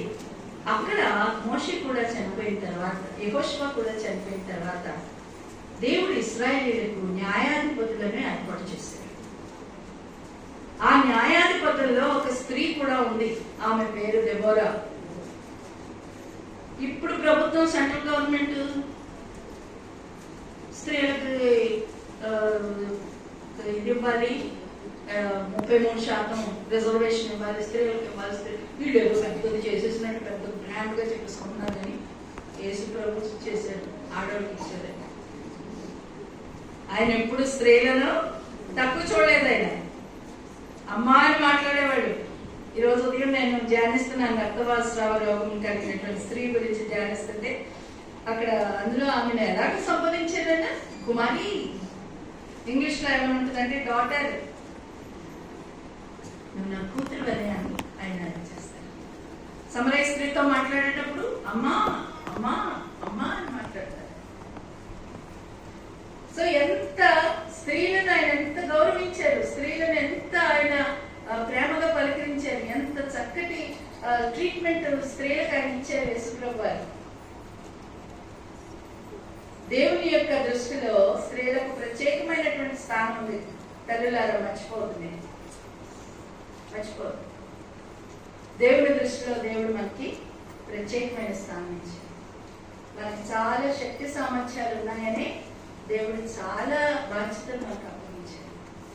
ఇంట్లో ఒక తల్లిగా మనం, ఒక భార్యగా, ఒక కోడలుగా, ఒక కూతురుగా బయట పనిచేస్తున్నప్పుడు ఎన్ని పాత్రలు మనం పోషించాలి? చాలా పాత్రలు పోషించాలి. ఆ పాత్రలు పోషించడానికి దేవుడు మనం ఏర్పాటు చేస్తున్నాడు. అవన్నీ చక్కగా మనం పోషించాలి. అందుకని ఇందాక అక్క చెప్పారు, జ్ఞానవంతురాలు తన ఇల్లు 3 రాదు తన ఇల్లు. ఏదైనా మన చేతిలో ఉంది. జ్ఞానవంతుడు అన్నది అక్కడ అసలు యాక్చువల్ గా కుటుంబానికి భర్త అధిపతి కదా, ఆయన అధిపతి కాదని నేను. కానీ కుటుంబాన్ని నడిపించేదన్నా, బాగు చేసేదన్నా, పాడు చేసేదన్నా ఎవరి చేతిలో ఉంది? నేను సామెతల గ్రంథంలో అక్కడ సొలొమోను రాస్తున్నాడు, భార్య చేతిలో ఉంది. నీ పిల్లల్ని ఎలా నువ్వు పెంచుతున్నావు, నీ భర్తకి నువ్వు ఎలాగా ఉంటున్నావు, నువ్వు భర్తను ఎలా చూస్తున్నావు, నీ అత్తగారిని మామగారిని నువ్వు ఎలా చూస్తున్నావు, తర్వాత నీ తోబుట్టువులతో ఎలా ఉంటున్నావు, నీ భర్త యొక్క తోబుట్టువులతో ఎలా ఉంటున్నావు, ఇవన్నీ కూడా చాలా జాగ్రత్తగా చేయాల్సినటువంటి పనులు, చాలా జాగ్రత్తగా చేయాల్సినటువంటి పనులు. అవి జ్ఞానముతో చేసినప్పుడు మన కుటుంబాన్ని మనం కట్టుకోగలం. అది అంత సులువైన విషయం కాదు. ఎందుకంటే అందరికీ మంచి అత్తగారు, మంచి మామగారు ఉంటారు. అందరికీ మంచి పరిస్థితులు ఉండవు. చాలా కష్టతరమైన పరిస్థితులు ఉంటాయి ఒక్కొక్కసారి. అయినా సరే దేవుని మీద మనం ఆధారపడినప్పుడు దేవుడు మనకి సహాయం చేస్తాడు. దేవుడు మనకి సహాయం చేస్తాడు. ఇక్కడ దెబోరా ఒక న్యాయాధిపతి. ఆమె యొక్క జీవితంలో మనకి ఒక 4 విషయాలు ప్రాముఖ్యంగా కనిపిస్తాయి. అక్కడ సందర్భం ఏంటంటే 4వ అధ్యాయం నుండి 4వ వచనం నుండి చూస్తే నేను క్లుప్తంగా చెప్పేస్తాను. మనం చంపగా చదువుకోవడానికి మనకి టైం లేదు. అక్కడ ఇశ్రాయేలీయులకి మీదకి అన్యులు లేకపోతే దేవుడిని ఎరిగినటువంటి వాళ్ళు వచ్చి బాధిస్తూ ఉన్నారు, చాలా బాధపడుతున్నారు. అందుకని దేవుడు ఏమని ప్రామిస్ చేస్తాడంటే, బారాకు అని ఒక అతను ఉంటాడు అక్కడ. ఆ బారాకుతో ఇశ్రాయేలీలతో దేవుడు చెప్పిన విషయం ఏంటంటే, సిసేరా అనేటువంటి అన్యుడు ఉన్నాడు, వాడు చాలా డేంజరస్, ప్రమాదకరమైన వాడు బాధపడుతున్నాడు. సిసేరాను మీ చేతికి అప్పగిస్తాను నేను, కాబట్టి నువ్వు సిసేరాని మీ దగ్గర తీసుకొచ్చి మీ చేతికి అప్పగిస్తారు, మీరు అతన్ని నాశనం చేయాలి, ఇశ్రాయేలీలకు మంచి విడుదల ఇవ్వడానికి నేను అది చేస్తానని దేవుడు ప్రామిస్ చేశాడు ఇశ్రాయేలీల గురించి. ఈ మగవాళ్ళందరూ దాన్ని మర్చిపోయారో జ్ఞాపకండి మాట్లాడకుండా ఊరుకున్నారు. దెబోరా అది జ్ఞాపకం చేస్తుంది. అది ఒక్క వచనం చదవండి, ఎక్కడ ఉంటుందంటే 4వ అధ్యాయము 7వ వచనం చదవండి. నేను మీ దగ్గరకు యాబేను సేనాధిపతి అయిన సిసేరాను, అతని రథములను, అతని సైన్యమును కీషోను ఏటి యొద్దకు కూర్చి నీ చేతికి అతన్ని అప్పగించదనని ఇశ్రాయేలీయుల దేవుడైన యెహోవా సెలవిచ్చి ఉండలేదా అని దెబోరా చెప్పగా, అక్కడ దెబోరా ఏం చేస్తుందంటే దేవుడు చెప్పిన మాటను వారికి జ్ఞాపకం చేస్తుంది. మనకు ఒక పని ఉంది, ఆ పని ఏంటంటే శత్రువైన సిసేరాను మనం నాశనం చేయాలి, అది మన పని.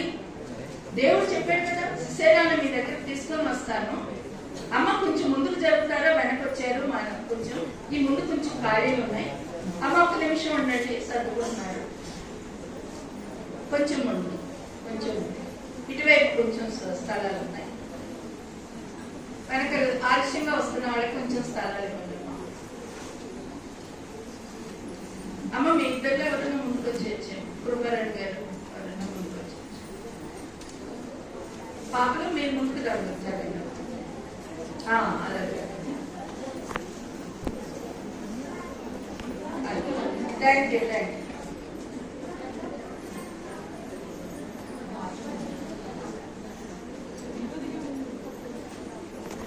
అందరికీ ఇప్పుడు వాక్యం విందాం. సిసేరాను ఇప్పుడు రప్పిస్తాను, మీ చేతికి అప్పగిస్తాను, సిసేరాను చంపమని దేవుడైన యెహోవా చెప్పాడు కదా అని దెబోరా చేస్తున్న విషయం ఏంటంటే, ఆ బారాకుకు దేవుడు చెప్పిన విషయాన్ని జ్ఞాపకం చేస్తుంది. అది మంచి పని, మంచి ఫలము. దేవుడిచ్చిన వాగ్దానాన్ని, దేవుడు చేసినటువంటి పనులను ఇతరులకు జ్ఞాపకం చేయడం, వారు మర్చిపోకుండా చేయడం, వారు చేయాల్సినటువంటి పనిని వారికి రిమైండ్ చేయడం, అది మంచి ఫలం అది చేస్తుంది. చేసిన తర్వాత 14వ వచనం చదవండి అమ్మా, ఎవరైనా చదవగలిగితే. దెబోరా, లెమ్ము, యెహోవా సిసేరాను మీ చేతికి అప్పగించిన దినమిదే, యెహోవా నీకు ముందుగా బయలుదేరు కదా అని బారాకుతో చెప్పినప్పుడు, బారాకు ఆ 10,000 మంది మనుషులను వెంట పెట్టుకుని తాబోరు కొండ మీద నుండి దిగి వచ్చాడు. అక్కడ ఇంకా ముందు కొంచెం సందర్భం ఉంది. బారాకు ఏమంటాడంటే, నువ్వు వస్తేనే వెళ్తాను, కాకపోతే నేను అన్నా అంటాడు. అంటే అప్పుడు దెబోరా అంటది, నేను వస్తాను నీతో, కానీ దేవుడు శత్రువుని నీ చేతికి అప్పగించాడు అన్నటువంటి గర్త నీకు కాదు, ఒక స్త్రీ వచ్చి ఆ పని చేసిందని నా గొప్పది గర్త అంటాను. మగవాడు తన ముందు వెళ్ళాలి కదా, వెళ్ళకుండా నువ్వు రా, నువ్వు వస్తేనే వెళ్తాను, నేను నువ్వు రా, నువ్వు వస్తేనే వెళ్తాను అంటాడు. అంటే దేవుని యొక్క వాక్యంలో ఎంకరేజ్ చేస్తుంది. ఎంకరేజ్ చేస్తే బారాకు ఏం చేస్తాడంటే ప్రోత్సహించబడి మనుషులను తీసుకొని, సైన్యాన్ని తీసుకొని తాబోరు కొండ మీదకి వెళ్ళడం జరుగుతుంది. తర్వాత జరిగినటువంటి విషయం ఏంటంటే, నేను చెప్పేస్తున్నాను క్లుప్తంగా. సిసేరాను చంపేయడం అనేది జరుగుతుంది. సిసేరా పరిగెట్టుకుని వస్తా ఉండేటప్పటికి సిసేరైన అక్కడ ఒక గుడారంలో అతన్ని పండుకోబెట్టి, అక్కడ ఒక స్త్రీ ఆమె ఆ కణకల్లో నుండి మేకు దించుతుంది, అతను చచ్చిపోతుంది. జయం వచ్చింది, శత్రువు చంపబడ్డారు. అప్పుడు దెబోరా ఏం చేస్తుందో చూడండి. 5వ అధ్యాయం 2వ వచనం చదవను. యుద్ధశాలలో ధైర్యం కనపరిచి ప్రజలు సంతోషముగా సిద్ధపడి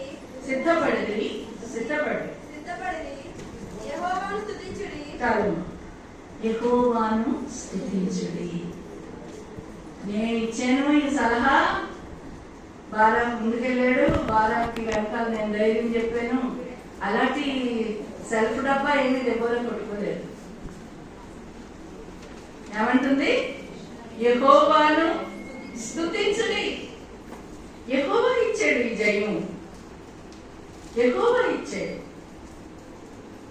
మన స్త్రీలకు మనకి చాలా సెల్ఫ్ డబ్బాలంటే ఇష్టం, మనకి చాలా చెప్పేసుకుంటా ఉంటాం. అదే మన నేచర్, మనం ఒప్పుకోవాలి. కొంతమంది చెప్పరు అస్సలు. అందులో మొట్టమొదటి నేను అక్క పేరు ఊరికెత్తుతున్నానని ఏమనుకోదు. అక్క అస్సలు మాట్లాడారు. అక్క ఎంత ఎఫిషియెంట్, పెద్ద ప్రిన్సిపల్ కింద చేసింది అక్క. అక్క గురించి ఇప్పటికీ చెప్తారు. తన వరండా మీద నడుస్తూ ఉంటే స్టూడెంట్స్ బయట పార్టీ వెళ్ళారు. మాట్లాడేది కాదంటే అక్కని, జస్ట్ అలా నడుస్తూ వచ్చేటారు. క్లాస్ వెళ్తా ఉంటే అంత భయం అంటే అక్కండి. అంటే చూసేటప్పటికే జస్ట్ ఆ లుక్తో స్టూడెంట్స్ ని కంట్రోల్ చేసేది, మాటలతో కాదు. అలా ఉంటారు కొంతమంది, అసలు చెప్పుకోరు. దేవుడు తనే అంతా చేసింది. బాగా ధైర్యం చేసింది, వెళ్తుంది, తోసింది, వెళ్ళాడు, జయం పొందారు. దేవుని యెహోవాను స్తుతి. 3వ వచనం కూడా చదవమా? రాజులారా వినుడి, రాజులారా వినుడి, అధిపతులారా ఆలకించుడి, అధిపతులారా ఆలకించుడి. యెహోవాకు గానము చేసెదను. నెక్స్ట్ వచనం కూడా చదవమా? ఇశ్రాయేలు దేవుడైన యెహోవాను కీర్తించెదను. యెహోవా నీవు శేయీరు నుండి బయలుదేరినప్పుడు, ఎదోము పర్వతాల నుండి బయలుదేరినప్పుడు భూమి వణికెను, ఆకాశము నీళ్లను కురిపించెను, మేఘములను వర్షించెను. చాలమ్మా. దేవుని పొందుతుంది. దేవుడు మనకి ఈ మధ్యాహ్న కాల సమయంలో నేర్పిస్తున్నటువంటి గొప్ప పాఠం ఏంటంటే, గొప్ప ఫలం ఏంటంటే, దేవుణ్ణి స్తుతించడం, దేవునికి కృతజ్ఞతాస్తుతులు చెల్లించడం. ప్రతి విషయంలో అది మనమే చేయొచ్చు, కానీ మనతో చేయించిన వాడు దేవుడు. అది దెబోరా లైఫ్ లో మనం చూస్తాం. దేవుణ్ణి స్తుతిస్తుంది, దేవుణ్ణి స్తుతిస్తుంది. దేవా, నువ్వు గది వస్తుంది, భూమి వణికిపోతుంది, ఆకాశం వర్షిస్తుంది, నువ్వు ఎంత భీకరమైన దేవుడు ప్రభా. దేవుణ్ణి స్తుతిస్తాం. మనం అలా దేవుణ్ణి ఎవరన్నా మనకి ఏదైనా చేస్తే చాలా థ్యాంక్స్ చెప్తాను. చెప్పాలి, చెప్పకూడదని నేను అనట్లేదు, కానీ దానికంటే ముందుగా మనం దేవుడికి నువ్వు నేను ఈ దినం ఎలా ఉన్నాము అంటే దేవుణ్ణి కృప, దేవుని స్తుతించాలి. కరోనాలో ఎంతమంది చనిపోయారు, మన ప్రియులు చనిపోయారు, చిన్నవారి వయసుతో తారతమ్యం లేకుండా చనిపోయారు. నాకు తమ్ముడు, మా కజిన్, తను చనిపోయాడు కరోనాతో. మా భర్త ఎమ్మెల్యే గారి తమ్ముడు, తను కజిన్ అన్నమాట, చిన్నాన్నగారి కొడుకు, అమెరికాలో ఉన్నాడు. చాలా జాగ్రత్తగా కరోనాతో చనిపోయాడు. అలా ప్రతి కుటుంబంలో ఎంతమంది చనిపోయారు కరోనాతో. మనం బతుకున్నాం. దేవుని స్తుతించాలా? అంటే చచ్చిపోయిన వాళ్ళు అందరూ చెడ్డోళ్ళు, మనం అందరం మంచోళ్ళమా? వాళ్ళ పని అయిపోయింది కాబట్టి వాళ్ళు వెళ్ళిపోయారు. మన పని ఇంకా దేవునితో ముగియలేదు కాబట్టి దేవుడు మనం బతికించాడు. ఎందుకు అంటే దేవుని సన్నిధిని కనబడడానికి మనం ఇంకా సిద్ధంగా లేము. మనం ఫలించాల్సినటువంటి ఫలాలు ఇంకా ఉన్నాయి, చూపించవలసినటువంటి జీవితం ఇంకా ఉంది, ఇవ్వాల్సినటువంటి సాక్ష్యం ఇంకా ఉంది, దేవుని కొరకు ఆత్మను సంపాదించాల్సినటువంటి పని ఇంకా ఉంది. అందుకని దేవుడు మనం ఉంచాడు, ఊరికనే కాదు. కాబట్టి దేవుని స్తుతిద్దాం, దేవుణ్ణి కనపరుచుదాం. తర్వాత ఏమంటుందో చూడండి, 5వ అధ్యాయం 7వ వచనం చూడండి. 5వ అధ్యాయం 7వ వచనంలో ఇశ్రాయేలీయుల అధిపతులు లేకపోయేది, దెబోరా అని నేను రాకమునుపు, ఇశ్రాయేలీయులలో నేను తల్లిగా ఉండక మునుపు వారు లేకపోయేది. దెబోరా న్యాయాధిపతి అంటే చీఫ్ జడ్జి అన్నమాట. చీఫ్ జస్టిస్ అంటాం మనం. సుప్రీం కోర్టులో ఉంటారు చీఫ్ జస్టిస్. అందరిపైన, లాయర్స్ అందరిపైన ఉండేటువంటి ఆయన. అలాంటి పోస్ట్ ఇది దెబోరా. కానీ ఏమంటుంది అక్కడ 7వ వచనంలో, నేను తల్లిగా రాకమునుపు అంటుంది. తన స్థితిని తను దేనితో పోల్చుకుంటుంది?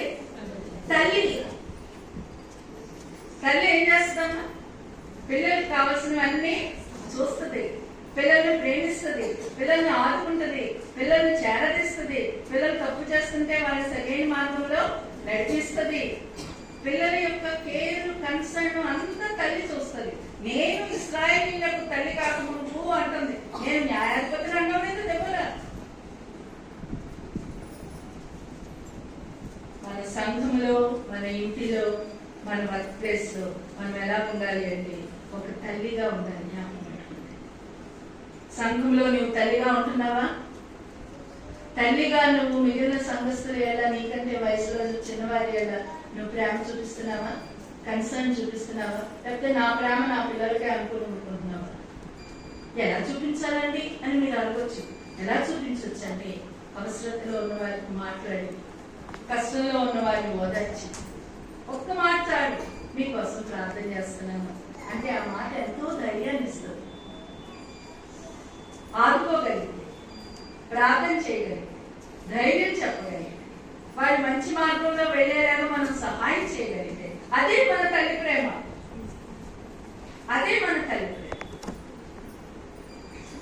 దెబోరా యొక్క జీవితంలో నుండి మనం చూస్తున్నటువంటి మంచి ఫలాలు ఏంటంటే, మొదటి ఫలము దేవుని యొక్క వాక్యాన్ని జ్ఞాపకం చేస్తుంది, రెండోది ప్రోత్సాహం చేస్తుంది, తర్వాత మూడోది దేవుని స్తుతిస్తుంది, నాలుగోది ఒక తల్లిగా తను న్యాయాధిపతి పాత్రని పోషించింది.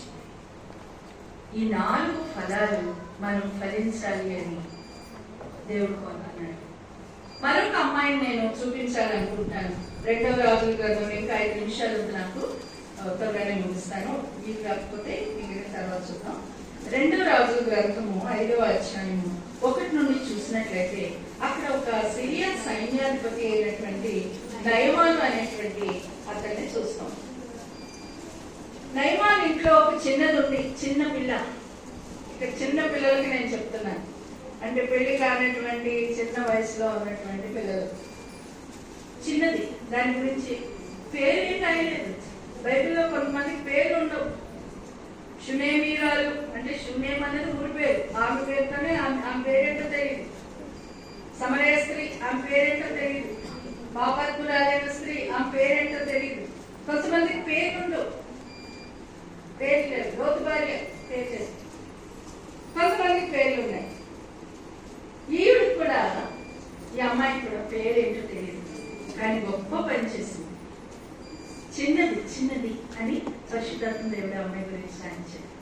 ఆ పిల్ల ఏంటి ఎలా ఉంది ఆ ఇంట్లో అంటే పని పిల్లగా ఉంది, బందీగా వచ్చింది. ఇశ్రాయేలీల దేశంలో నుండి బందీగా వచ్చింది పిల్ల. బందీగా వచ్చి ఈ నయమాన్ ఇంట్లో పని పిల్లగా ఈ పిల్లని పెట్టారు. తల్లిదండ్రులకి, సొంత వాళ్ళకి, సొంత ఊరికి, సొంత దేశానికి దూరంగా ఉంది అమ్మాయి. ఒక్కతే ఉంది. అలాంటి పిల్ల ఎంత బెంగతో ఉంటుంది ఆలోచించండి ఒకసారి. మీరు మీ పిల్లల్ని హాస్టల్కి పంపించినప్పుడు, లేకపోతే చదువుకోవడానికి, ఉద్యోగాలకి వేరే ప్రదేశాలకు పంపించినప్పుడు ఎంత బెంగపడతారు మీరు. పిల్లలు ఎలా ఉన్నారో ఏంటో. అలాగే ఈ చిన్నది కూడా చాలా బెంగపడేటువంటి పరిస్థితిలో ఉంది. కానీ ఈ అమ్మాయి చాలా మంచిది, చక్కగా అబ్జర్వ్ చేస్తుందని.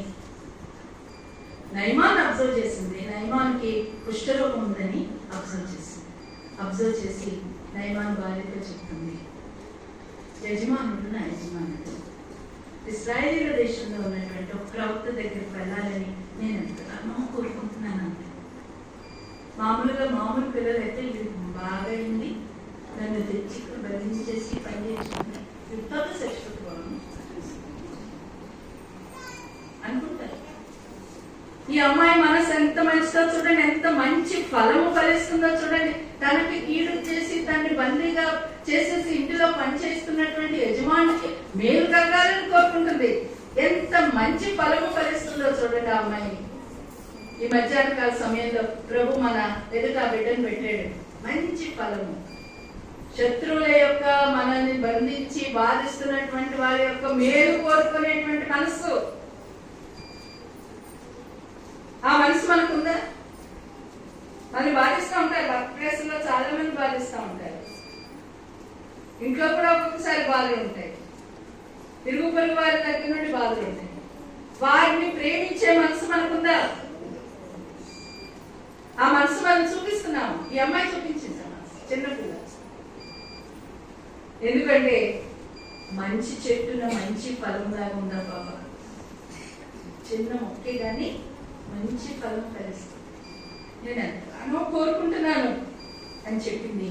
తర్వాత తను ఏం చేసిందో తెలుసు. మొదట నయమానం బాధ కలిగింది. దేవుడి ప్రవక్త దగ్గరికి వెళ్ళింది. కానీ తర్వాత వెళ్ళాడు, మునిగాడు. 7 సార్లు మునిగాడు. యోర్దాను నదిలో. ఆ సిస్టర్ అతన్ని ఇంకంతే. అమ్మాయి గురించి మళ్ళీ ఏమి రాయబడలేదు, ఎక్కడా రాయబడలేదు. పరిశుద్ధాత్మ దేవుడు ఎక్కడా రాయలేదు అమ్మాయి గురించి. అమ్మాయి అక్కడే ఉన్నారో తర్వాత వెళ్ళిందో ఏంటో మనకి తెలియదు ఏం జరిగిందో. కానీ ఆ బిడ్డ గురించి ఒక మంచి మాదిరిగా దేవుడు పెట్టాడు. ఏంటి అంటే శత్రువు యొక్క మేలు కోరుకునేటువంటి బిడ్డ ఫలం. ఆ ఫలము మనం ఫలిస్తున్నాము. చాలా ఫెయిత్ఫుల్ సర్వెంట్ గారు, నమ్మకమైనటువంటి సర్వెంట్ గారు. మనం పనులు చేస్తున్నాం చాలా చోట్ల. మీలో పని చేస్తున్నటువంటి వాళ్ళు ఉండొచ్చు, టీచర్స్ కింద లేకపోతే ఆఫీసెస్ లో. అక్కడ మనం ఫలించాల్సినటువంటి రీతి ఏంటంటే ఫెయిత్ఫుల్ గా ఉండాలి, నమ్మకంగా ఉండాలి. అది కాదు ఏం చెప్తే అది చెయ్యి. ఇలా ఎందుకు చెప్పాడు, ఇలా ఎందుకు చేయకూడదు, ఇదే చెయ్యాలా, ఇదే టైంకే చేయాలా, వద్దు. అధికారులు ఏం చెప్తే అది చెయ్యి. అంటే నీ విశ్వాసానికి లేకపోతే నీ యొక్క దేవుని యొక్క నామానికి అవమానం కలిగించేటువంటిది ఏదైనా చేయమంటే నువ్వు దానికి చెప్పాలి. కానీ మిగిలిన వర్క్ విషయంలో అధికారులు చెయ్యమన్న పని చేయమన్న టైంకి చేయాలి. నేను క్లాస్కి ఎప్పుడూ కూడా లేట్గా వెళ్ళేదాన్ని కాదు. ఒక అరగంట ముందు నేను కాలేజీలో ఉండేదాన్ని. క్లాస్కి కరెక్ట్గా టైంకి 3rd grade అయ్యేటప్పుడు క్లాస్లో ఉండేదాన్ని. బెల్ అయిన తర్వాత వచ్చేదాన్ని. ఫుల్గా ముందు కొంతమంది 5 నిమిషాలు 10 నిమిషాలు వదిలేసేవాళ్ళు లెక్చరర్స్. కానీ ఆయన నెంబర్ రీడింగ్ నేను ఎప్పుడు చేయలేదు. చేసేదాన్ని ఫుల్గా 1 నెంబర్ పాటలు చెప్పాను. మన యొక్క టీచింగ్ లో, మన యొక్క పనిలో ఫెయిత్ఫుల్నెస్, అది ప్రత్యేకంగా జీవించేది. అలా ఉన్నామా? ఒకసారి ప్రశ్నించు. టైం కలుగుతున్నాము, అధికారులు చెప్పినట్టు చేస్తున్నాము, పెట్టాల్సింది ఎత్తుతున్నాము. మీరు ఎవరైనా మీ పిల్లలు పనిచేస్తున్న వాళ్ళు అంటే వాళ్ళకి కూడా అది చెప్పండి, నేర్పించండి. Be faithful in your work. మీ పనిలో నమ్మకంగా ఉండండి, అది దేవునికి మహిమ. స్టూడెంట్స్ ఉన్నారు ఇక్కడ చాలా మంది. Be faithful in your studies. మీ చదువుల్లో నమ్మకంగా ఉండండి. టెస్టులు రాయండి, పరీక్షలు రాయండి, క్లాసులకు రెగ్యులర్ గా అటెండ్ అవ్వండి, నోట్స్ జాగ్రత్తగా రాసుకోండి, అన్ని జాగ్రత్తగా వినండి. మీ చదువుల్లో మీరు నమ్మకంగా ఉండాలి. ఈ అమ్మాయి నమ్మకమైనటువంటి గర్ల్. అందుకని ఆ అమ్మాయి ద్వారా ఒక కుటుంబానికి ఎంత గొప్ప మేలు జరిగిందో చూడండి. మనం నమ్మకంగా ఉన్నప్పుడు, మనం మంచి మనసు చూపించినప్పుడు మనం అన్నాను అనేక మందికి ఆశీర్వాదం కలుగుతుంది. తర్వాత ఇంకొక వ్యక్తిని నేను చూపిస్తాను. ఆ వ్యక్తి ఎవరంటే కొత్త నిబంధన గ్రంథంలో లూకాసు సువార్త 10వ అధ్యాయం 38 నుండి 42 వరకు తీసి ఉంచండి చాలు. 10వ అధ్యాయము 38 నుండి 42. అక్కడ అక్క చెల్లెల్ని చూస్తాం. ఎవరంటే మార్త, యేసు ప్రభుని చాలా ప్రేమించినటువంటి సిస్టర్స్ ఇద్దరు కూడా. అమ్మ 41 నుండి చదవండి ఎవరన్నా. అందుకు ప్రభు, మార్తా మార్తా, నీవు అనేకమైన పనులను గూర్చి విచారము కలిగి తొందరపడుచున్నావు గాని అవసరమైనది ఒక్కటే. మరియా ఉత్తమమైన దాన్ని ఏర్పరచుకొనెను, అది ఆమె యొద్ద నుండి తీసివేయబడదని ఆమెతో చెప్పాను. చాలా అక్కడ మనకు విషయం తెలుసు కదా. యేసు ప్రభువారు వస్తున్నారని ఇద్దరు కలిసి గబగబా చేస్తుంటే మార్త ఏవేవో ప్రిపేర్ చేసేస్తుంది. మరి ఏమో యేసు ప్రభు పాదాల దగ్గర కూర్చుని యేసు ప్రభు చెప్పిన మాటలు వింటుంది. మా అక్కడికి చాలా బాధ వచ్చేసింది. నీకు కొంచెం కూడా చింత లేదా ప్రభా? నేను పని చేస్తుంటే నా చెల్లెమ్మ నీ దగ్గర కూర్చుంది, నేను చెప్పదా? ప్రభు ఏమన్నారు? మార్త మార్త నువ్వు అనేకమైన పనుల మీద విచారపడుతున్నావు, తొందరపడుతున్నావు. అవసరమైనది ఒకటే, అదేంటి? దేవుని పాదాల దగ్గర కూర్చొని దేవుని వాక్యాన్ని పెట్టాలి. మరి ఉత్తమమైన దాన్ని ఏర్పరచుకుంది, అది ఆమె దగ్గర నుండి. దానికి నేను ఏమంటానంటే, జీవితంలో వేటికి విలువ ఇవ్వాలో వాటికి విలువ ఇవ్వాలి. దేవుని బిడ్డగా, దేవుని స్వంత రక్షకులుగా అంగీకరించినటువంటి బిడ్డగా నీవు దేవునికి విలువ ఇవ్వాలి. దేవుని వాక్యాన్ని వినడానికి విలువ ఇవ్వాలి. దేవునికి ప్రార్థన చేయడానికి విలువ ఇవ్వాలి. దేవుని సన్నిధికి రావడానికి విలువ ఇవ్వాలి. అవి విలువైనటువంటి విషయాలు. విలువ, జీవిత విలువలు నేర్చుకోవాలి. ప్రభుని అంగీకరించవు, ప్రభు మార్గంలోకి వచ్చేసావు, ప్రభు బిడ్డవైపోయావు. ఇంకా అవన్నీ పాతవన్నీ వదిలేయాలి. అక్కడొక్కాలు ఇక్కడొక్కాలు వద్దు. దేవుని అది ఆమె వద్ద నుండి తీసుకెళ్ళి మంచి ఫలం. మరి ఇంకొకరు చూపిస్తాను. అది ఎవరు అంటే అపోస్తలుల కార్యాలు 9వ అధ్యాయం 36వ వచనం. అక్కడ ఎవరిని చూస్తామంటే అపోస్తలుల కార్యాలు 9వ అధ్యాయంలో దోర్కా అనేటువంటి ఒక అమ్మాయిని, ఒక స్త్రీని చూస్తాం. ఆమె చనిపోయింది. చనిపోతే ఆమె దగ్గరకు ఆమె గురించి వచ్చి చెప్తున్నారు పేతులతో. ఆమె పేరు భాషాంతరమున తబిత అని ఆమెకు పేరు. తబిత అని ఒక శిష్యురాలు ఉండేను. ఆమెకు భాషాంతరమున దోర్కా అని పేరు. ఆమె సత్క్రియలను ధర్మ కార్యములను బహుగా చేసి ఉండేను. సత్క్రియలు, మంచి క్రియలు, ధర్మ కార్యాలు అంట చాలా చేసింది. అవి ఏంటో అక్కడ ఉన్నాయి చూడండి పైన. 39 చెప్తున్నాను. పేతురు లేచి వారితో కూడా వెళ్ళి అక్కడ చేరినప్పుడు వారు మేడ గదిలోనికి అతన్ని తీసుకుని వచ్చి విధవరాండ్రందరూ వచ్చి ఏడ్చుచు దోర్కా తమతో కూడా ఉన్నప్పుడు కుట్టిన అంగీలను వస్త్రములను చూపుచు అతని ఎదుట నిలిచింది. సహాయం చేసేది, మంచి క్రియలు, అందరికీ సహాయం చేసేది. నేను స్త్రీలను ఒక మాట అడగాలనుకుంటున్నాను. ఈ సంవత్సరం ఎన్ని చీరలు కొనుక్కున్నారు మీరు? కట్టని ఎన్ని చీరలు ఉన్నాయి మీ విలువలు? ఇష్టం లేకపోతే ఎవరో ఇచ్చిన కలర్ నచ్చకపోతే లేకపోతే ఏదో కట్టం లోపం ఉంటాయి. అలా ఉంటుంది. ఎవరికి ఇయ్యము, మనం కట్టము. డిసెంబర్ ఎండింగ్ వచ్చేటప్పటికి నేను నా బీరువాలో నుండి మంచి చీరలని నేను కట్టనివి కొంచెం కట్టి వాడివి అన్నీ తీసేసి అవన్నీ ఎవరో ఒకరికి దేవుని మహిమకు చెప్తున్నాను, ఎవరో ఒకరికి ఇస్తాను. మా కాలేజీలో ఉన్న పేదవాళ్ళకి, తర్వాత ఇంకా ఎక్కడన్నా ఉన్నటువంటి మా హస్బెండ్ వర్క్ చేసిన ప్లేస్లో ఉన్నారు, పెద్దప్పుడు కొంతమంది ఉన్నారు, వాళ్ళకి ఇచ్చేస్తాను. ఇప్పుడు ఇచ్చేస్తాను. ఇవ్వడం నేర్చుకోండి. లేని వారికి ఇవ్వడం నేర్చుకోండి. దేవుడు మనకి ఇచ్చాడు, మన మిత్రులకు. ఒక సేవకురాలు ఇలాగే నేను వనపర్తిలో ఒకసారి దేవుని వాక్యం బోధించడానికి వెళ్ళాను, స్త్రీల మీటింగ్. అక్కడికి ఒక సేవకురాలు ఇచ్చారు. ఆవిడ నేను వాక్యాలు పంచుకున్నాను. ఆవిడ దేవుడు మాట్లాడితే నేను సాయంకాలం మాట్లాడాను. ఆమె ఫుల్ టైమ్ లో ఉన్నారు. ఆమె భర్త కూడా ఫుల్ టైం మినిస్ట్రీలో ఉన్నారు. ఆమె ఉద్యోగం చేయట్లేదు. ఆయన కూడా కేవలం సేవ మీద ఆధారపడి ఉన్నారు. ఉద్యోగస్తులు కాదు. అత్తమామలతో కలిసి వాళ్ళు సేవను మొదలు పెట్టారు. తర్వాత ఒకరోజు సడన్ గా మామగారు అన్నారంట, మీరు విశ్వాసంలో ఎదగాలని నేను చూస్తున్నాను, అందుకని మీరు మాతో ఉండొద్దు, మీరు వేరుగా ఉండి మీ యొక్క సంసారాన్ని మీరు జయించుకోవాలి. అంటే ఇంక మీ వంట మీరే, మాతో కలిసి కాదు అని చెప్పారు. వీళ్ళ దగ్గర ఒక స్పూన్ కూడా లేదంట. అంతా అత్తగారులతో కలిసి చేస్తున్నంత కాలం. ఈయన ఇలా చెప్పేటప్పటికి ఏం చేయాలో అర్థం లేదు. అంతవరకు కలిపి అందరూ చేసుకుంటున్నారు.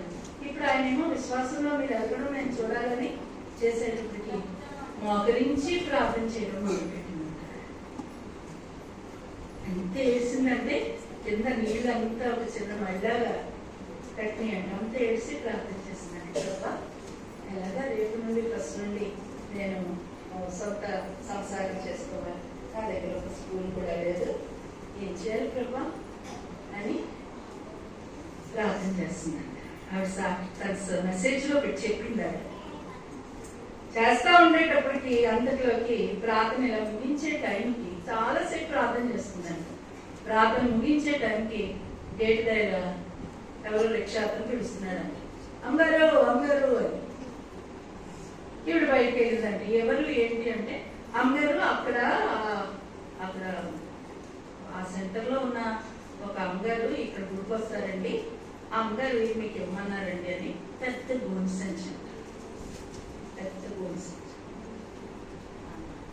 ఏ అమ్మగారు అంటే అదేనండి అమ్మగారు ఇక్కడికి వస్తారు కదా అని ఆవిడ పేరు చెప్పి ఆ గోను సంచి తీసుకెళ్ళి ఇంట్లో పెట్టేస్తే సరే ఈమె గోను సంచి వీళ్ళిద్దరికి సంసారానికి కావలసిన వస్తువులన్నీ స్పూన్తో సహా ఉన్నాయండి. గిన్నెలు, ప్లేట్లు, అన్నుడేక్ష, పాలడేక్ష, కూరడేక్ష, స్పూన్లు కూడా ఉన్నాయండి. ఏంటి అంటే ఆమె మంచి ప్రార్థనా పదాలు అంట. ఆ సమయంలో ఆమె ప్రార్థన చేసుకుంటుందంట. గదిలో ప్రార్థన చేసుకుంటే ప్రభు చెప్తున్నాను, నీ దగ్గర నువ్వు ఉపయోగించకోకుండా ఉన్న వస్తువులు చాలా ఉన్నాయి, అది తియ్యి ఇప్పుడు తియ్యి అన్నాడు ప్రభు. జ్ఞాపకం చేశారు, అటక మీద పెట్టావు కదా బోరించి అడెక్షన్ వాడలేదా తీయదు. నువ్వు ఈ స్పూన్ నీకు ఇన్నెందుకు స్పూన్, నీకు మీ ఫ్యామిలీకి సరిపడిన స్పూన్ నుంచి మిగిలిది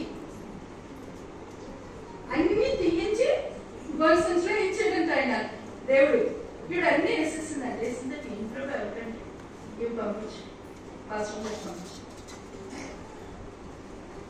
ఇవిడికి ఏం తెలియదు. చూసారా, దేవుడు మీరిచ్చేవి ఎవరికి ఇస్తున్నారో ఆమెకు అవసరంలోనే ఉంటారు. అందుకనే మీకు దేవుడు ప్రేరేపణించి వాళ్ళకి ఇవ్వమని చెప్తున్నారు. కొంతమంది మనకి సంఘంలో తర్వాత బయట అవసరతలో ఉన్న వాళ్ళని దేవుడు మనకు చూపిస్తాడు. ఎందుకు? వాళ్ళకి మనం చేయగలిగినంత సహాయం చేయడానికి. దోర్కాడి చేసింది. దోర్కాడి చేసిన తర్వాత పేరు ప్రార్థన చేస్తే దోర్కా బతికింది. వాళ్ళు సంతోషిస్తారు. నేను ఎందుకు ఇది చెప్తున్నానంటే, learn and practice how to give to others. దేవుని బిడ్డలకి కాదు, ఎవరికైనా హిందువులకైనా మనం ఇవ్వచ్చు. మన దగ్గర అనవసరంగా ఉన్నట్టు తప్పకుండా ఇవ్వాలి. ఈ మధ్య చేసింది, మంచి ఫలం ఫలించింది. తర్వాత సరే చివరిలో ముగిస్తున్నాను. అంతా చెప్పాను. 10 నిమిషాలు ఎక్కువ తీసుకున్నాను అంటే 5 నిమిషాలు ముగించేస్తాను. అదేంటంటే ఎలా ఫలించాలి.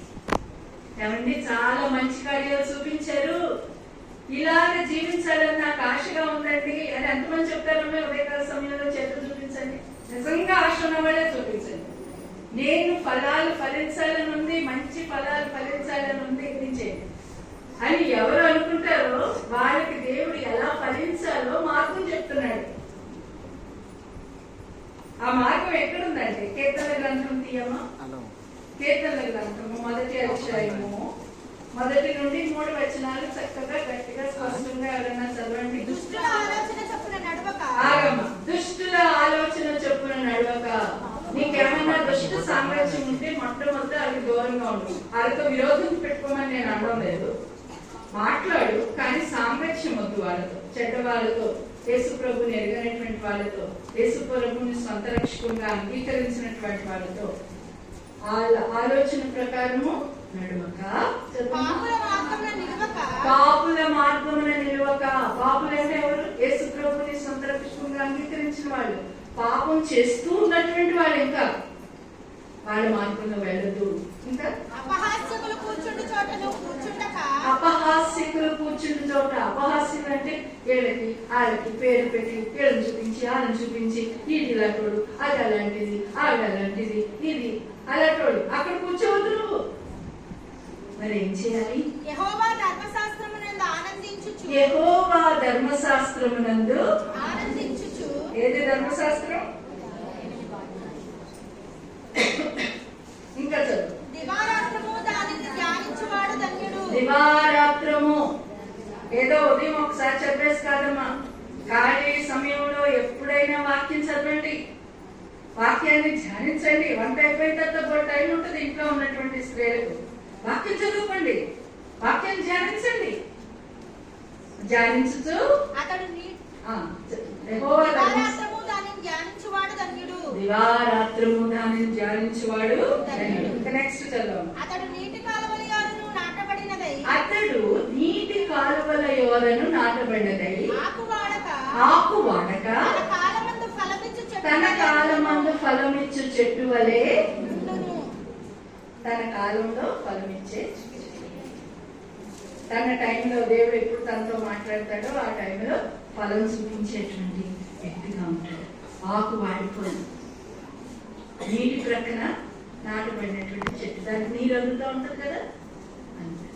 దాని కండిషన్స్ ఏంటమ్మా? పైన దుష్టుల ఆలోచన చెప్పు నడవద్దు, పాపుల మార్గము నిలవద్దు, అపహాస్యులు కూర్చుండి చోటను కూర్చుండొద్దు, యెహోవా ధర్మశాస్త్రం నందు ఆనందించు, దివారాత్రము దానిని ధ్యానించువాడు ధన్యుడు. అతడు నీటి కాలువల యోరను నాటబడలే, ఆకు వాడక తన కాలమందు ఫలమిచ్చు చెట్టు వలె. అతడు చేయడం మిగిలిన వద్దాం రిజల్ట్స్ అవి. అతడు చేయడంతా సఫలం అవునదంట. ఎలాగ ఫలించాలి అన్నదానికి దేవుడు మార్గాన్ని చూపించాడు.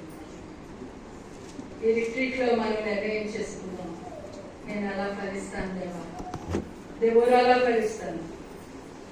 ఆ నైవాన్ దగ్గర ఉన్న చిన్నదాన్ని లాగా నేను ఫలిస్తాను, మేరీలాగా మరియలాగా నేను ఫలిస్తాను, దొరకాలా నేను ఫలిస్తాను. నాకు సహాయం చేయి ఈ క్షణం, ఈ దినం. అటువంటి ఫలాలు నా జీవితంలో, మీ జీవితంలో ప్రభువు చూచుగాక. కళ్ళు మూసుకొని ప్రార్థన చేసుకున్నాం. పరిశుద్ధమైన తండ్రి, ప్రేమ కలిగినటువంటి ప్రభువా, మహోన్నతమైన ఘనమైన నామానికి వందనాలు, స్తోత్రాలు చెల్లించుకుంటున్నాను తండ్రి. ఉదయకాల సమయంలో నీవు అనుగ్రహించిన వాక్య భాగాన్ని బట్టి నీకు వందనాలు, స్తోత్రాలు. చెట్టు మంచిదని ఎంచి దాని పండును మంచిదని ఎంచి, చెట్టు చెడ్డదని ఎంచి దాని పండును చెడ్డదని ఎంచి అని నేను చెప్పిన వాక్యం ధ్యానించావు ప్రభా. మంచి చెట్టుగా ఉండాలని మేము అందరం ఆశపడుతున్నాం. మంచి చెట్టుగా ఉండాలని మమ్మల్ని అందరినీ ప్రభా నీ యొక్క సన్నిధిలోనికి, నీ సంఘంలోనికి తీసుకొని వచ్చావు ప్రభా. మంచి ఫలములు ఫలించడానికి సహాయం చేయగలరి. దుష్టుల ఆలోచన చొప్పున నడవకుండా, పాపుల మార్గంలో నిలవకుండా, అపహాసకులు కూర్చుండి చోటును కూర్చుండగా ఈ ధర్మశాస్త్రము దివారాత్రము ధ్యానిస్తూ అందులోని విషయాల్ని తెలుసుకోండి దేవా. నేను కనపరచడానికి, నీ కొరకు ఫలించడానికి సహాయం చేయండి. ఇక్కడ ప్రార్థన చేస్తున్నటువంటి ప్రతి తల్లితో, ప్రతి చెల్లితో ప్రభావం మాట్లాడి ఈ కార్యం జరిగించు, ఈ ఆత్మకార్యమును వారి హృదయాల్లో జరిగించు. వేడుకో యేసుక్రీస్తు వారి పేరు వేడుకొచ్చున్నాను.